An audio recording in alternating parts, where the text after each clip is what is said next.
हाँ तो बच्चों, गुड मॉर्निंग। सेवन्थ क्लास का जो आपका chapter number 4, the S that made trees Bloom, ये आपका लेसन चल रहा था। इसमें जो एक ईमानदार मेहनत वृद्ध दंपत्ति और उसके पालतू कुत्ते की कहानी है। कल हमने पढ़ा कि बूढ़ा व्यक्ति कितना दयालु था,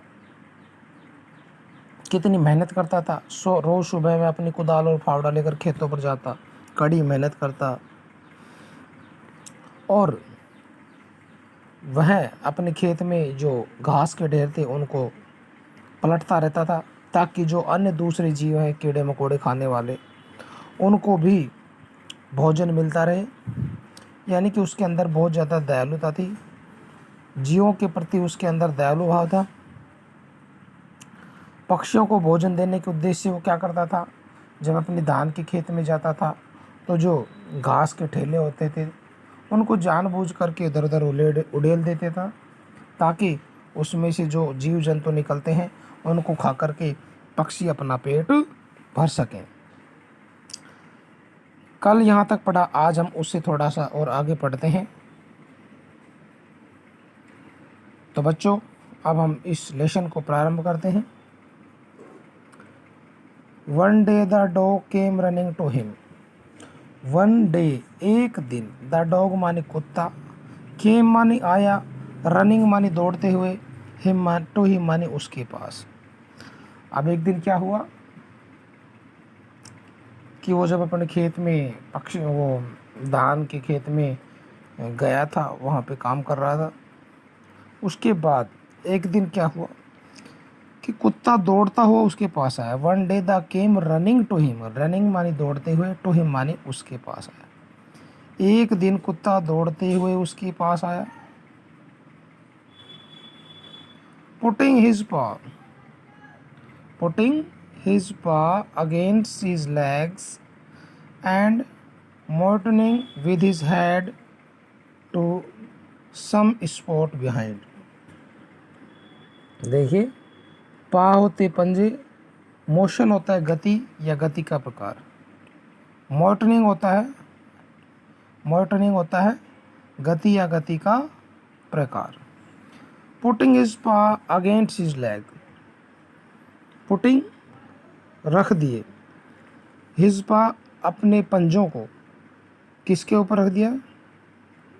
पुटिंग हिज पा अगेंस्ट हिज लेग मानी उसके पैरों के ऊपर, उसके पैरों के ऊपर अपने पंजे रख दिए। पुटिंग हिज पा, अपने पंजों को रख दिया, अगेंस्ट हिज लेग मानी उसके पैरों के ऊपर, और motioning with his head to some spot behind, और अपने सिर को पीछे मोड़ते हुए किसी स्थान की ओर इशारा करने लगा। विद हिज हेड, अपने सर को, टू सम स्पॉट, किसी स्थान की ओर, बिहाइंड मानी पीछे की ओर। मॉइंटनिंग होता है इशारा करते हुए, गति या गति के प्रकार को इशारा करते हुए। तो क्या हुआ, एक दिन कुत्ता दौड़ता हुआ उसके पास आया, उसके पैरों के ऊपर अपने पंजे रख दिए और अपने सर को पीछे की तरफ मोड़ते हुए, स्पॉट बिहाइंड, पीछे की तरफ मोड़ते हुए किसी स्थान की ओर, स्पॉट होता है स्थान की ओर, क्या किया, इशारा किया, और किसी स्थान की ओर इशारा करने लगा। The old man at first thought his pet was only playing and did not mind it. The old man at first मतलब पहले तो, at first का मतलब होता है पहले तो। The old man, वृद्ध व्यक्ति ने, पहले तो बूढ़े आदमी को या वृद्ध व्यक्ति ने सोचा या उसको लगा, थॉट होता है सोचना, या उसको लगा कि उसका जो पालतू जानवर केवल खेल रहा है। हिज पैट, पैट का मतलब होता है पालतू, वाज ओनली मानी केवल, प्लेइंग मानी खेल रहा है। पहले बूढ़े आदमी को लगा कि जो उसका पालतू ये जानवर है, कुत्ता है, वो केवल खेल रहा है। And did not mind it, और उसने उस पर कोई ध्यान नहीं दिया। यानी कि जो कुत्ते का मालिक था, वृद्ध व्यक्ति, उसे लगा कि जो कुत्ता है वो केवल खेल रहा है और उसने उस पर कोई ध्यान नहीं दिया। उसकी जो एक्टिविटी थी पीछे की तरफ मुड़ने की, उस पर उसने कोई खास ध्यान नहीं दिया। But the dog kept on whining and running to and fro for some minutes। फिर क्या हुआ? लेकिन कुत्ता, but the dog kept on whining and running to and fro for some minutes। लेकिन कुत्ता कुछ मिनटों तक घुरघुराता और दौड़ता रहा। वाइनिंग होता है घुरघुराता हुआ, एंड रनिंग मानी दौड़ता रहा। लेकिन कुत्ता कुछ मिनटों तक घुरघुराता रहा और दौड़ता रहा। एंड फॉर सम मिनट्स मानी कुछ मिनटों तक, for some minutes.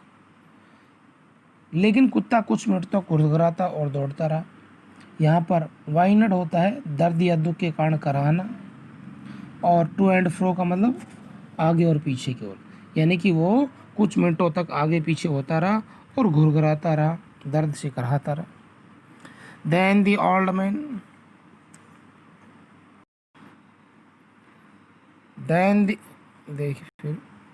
Then the old man followed the dog a few yards to a place where the animal began a lively scratching.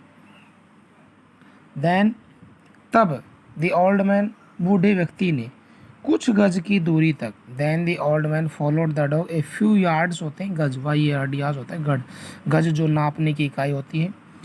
फिर बूढ़े व्यक्ति ने कुछ गज की दूरी तक क्या किया? फॉलोड, कुत्ते का पीछा किया।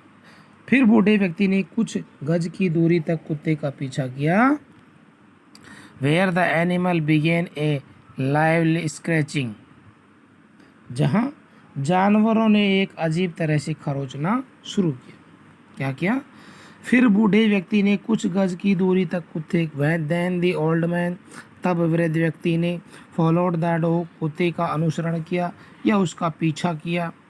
ए फ्यू यार्ड्स माने कुछ ही गज तक, टू ए प्लेस, उस स्थान पर, where the animal began a lively scratching, जहाँ जानवर ने एक अजीब तरह से खरोचना शुरू किया। यानी आपने देखा होगा कि जानवर हमें किसी जगह पर लेके जाता है, कुछ दिखाना चाहता है, और फिर वहाँ पर क्या करता है, वो अपने पंजों को मारने लग जाता है, खुरचने लग जाता है। It was possibly A buried bone और बिट ऑफ फिश। क्या हुआ? यह सोचकर कि शायद यह एक भूमि में दबा हुआ हड्डी या मछली का टुकड़ा था। Thinking it was possibly, thinking मानी सोच करके, इट वॉज पॉसिबली वह संभव था, यानी उसने सोचा कि शायद एक भूमि में दबाया हुआ हड्डी या मछली का टुकड़ा था। बरीड मानी दबाया हुआ, बोन और बिट ऑफ फिश, उसने सोचा कि शायद एक भूमि में दबाया हुआ हड्डी या मछली का टुकड़ा था। The old man struck his hoe in the earth, वृद्ध व्यक्ति ने क्या किया? स्ट्रक मानी प्रहार किया, हिज हॉ मानी अपनी कुदाल से, इन द अर्थ मानी जमीन पर। बूढ़े आदमी ने अपनी कुदाल को जमीन पर दे मारा। वहन लो जब लो, वहन लो जब लो, a pile of gold gleamed before him, उसके सामने सोने का एक ढेर चमक उठा। उसके सामने सोने का एक, गोल्ड होता है सोने का, ग्लैम्ड होता है ढेर, बिफोर हिम माने उसके सामने, पाइल ऑफ गोल्ड सोने का ढेर, ग्लैम होता है चमकना, GLEMD ग्लैम्ड होता है चमकना, ग्लीम होता है चमकना, पाइल होता है ढेर PI और। तो क्या हुआ? Thinking it was possibly A buried bone और बिट ऑफ फिश, यह सोचकर कि शायद एक भूमि में दबाया हुआ हड्डियाँ मछली का टुकड़ा हो सकता है, क्या किया? The old man struck his hoe in the earth, उस वृद्ध व्यक्ति ने अपनी जो कुदाल थी उसको जमीन पर दे मारा और क्या कहा? वहन लो जब लो, a pile of gold gleamed before him, उसके सामने सोने का एक ढेर चमक उठा। यानी कि जैसे वो एक हड्डी का टुकड़ा, या समझ रहा था कि जानवर को कोई हड्डी का टुकड़ा मिल जाता है तो उसे ज़मीन से खरोंच कर निकालने का प्रयास करता है। ऐसा वृद्ध व्यक्ति सोचता था, लेकिन जब वो वहाँ पर पहुँचा और उसने उस कुदाल को ज़मीन पर देकर मारा, तो उसके सामने अचानक से सोने का एक ढेर निकल आया। तो बच्चों, आज के लिए इतना ही काफ़ी। कल जो नेक्स्ट वीडियो है उसमें हम अध्ययन करेंगे कि उस सोने का क्या किया। क्या वृद्ध व्यक्ति जो दंपत्ति थी वो अमीर बन गई थी, और उनके पास इतने पैसों को देख करके, इतने धन को देख करके गांव वाले किस प्रकार की बातें करने लगे, क्या सोचने लगे, इसके बारे में कल हम थोड़ा सा विस्तार से अध्ययन करेंगे। तो बच्चों, आज के लिए इतना ही काफ़ी। थैंक्स।